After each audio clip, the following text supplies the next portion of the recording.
قلنا الدراع المفرود خالص بالشكل ده غلط، والدراع لما يكون متني زيادة عن اللزوم غلط، في كسرة صغيرة في الكوع وكوع ما يبقاش نايم بالشكل ده، يعني ما تمرنش كده، لا،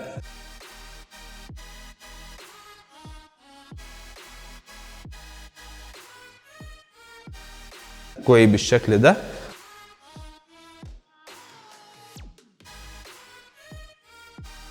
وطبعا بقى الاختراعات بتاعت ايه، افتح الدمبل وانزل كده وافتح الدمبل وانزل كده، كل ده هكس يا رجاله. التمرين بيتنفذ بالطريقه دي بالشكل ده، واخري حدود الكتف.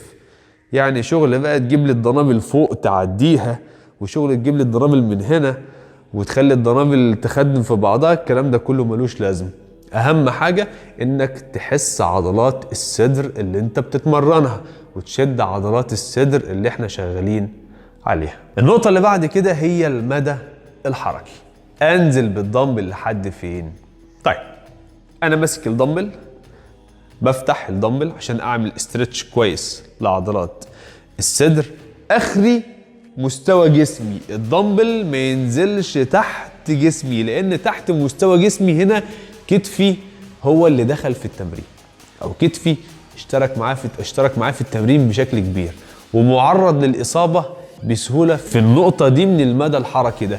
انا عايز اعمل استرتش كامل للشست او للصدر زي ما انا شغال او زي ما انا عايز، يبقى الدمبل اخره مستوى جسمي بالشكل ده. لكن بلاش يا شباب انك تنزل تحت خالص على اساس ان انت كده هتشغل عضلات الصدر اكتر. هتقول لي يا عم ارنولد كان انت مش ارنولد، انت دافع اشتراك الجيم بالعافيه وكلت بطين الصبح بالعافيه، وعضلات صدرك مش زي عضلات صدر ارنولد.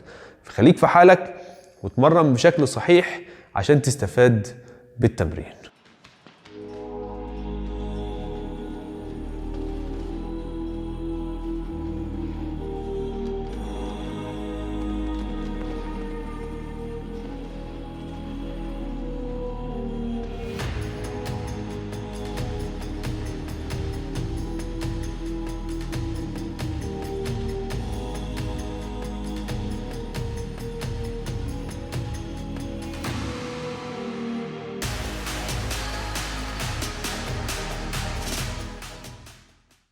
كده يا شباب يبقى انتوا عرفتوا تعملوا او الطريقه الصح لتمرين دمبل بنش فلاي او تمرين التفتيح لعضلات الصدر. لو في تمرين معين عايزني اشرحه اكتب في التعليقات، لو في نقطه او حاجه مش واضحه اسالني وهرد عليك، لو محتاج حتى تقيم ادائك في تمرين معين ابعته في رساله على الواتساب وهقيم لك الاداء.